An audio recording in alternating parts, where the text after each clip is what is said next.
ఇప్పుడు అత్తాకోడలు ఛానల్లో ఒక వీడియో తీయబోతున్నా. నేను బెల్ట్ తోటి మా వైశాలిని కొడదాం అనుకుంటున్నా.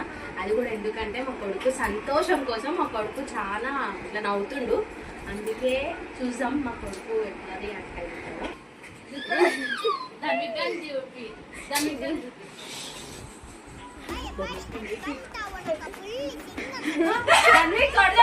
దాన్ని కొడదామా? నవ్వు నవ్వు నవ్వు కొడదామా?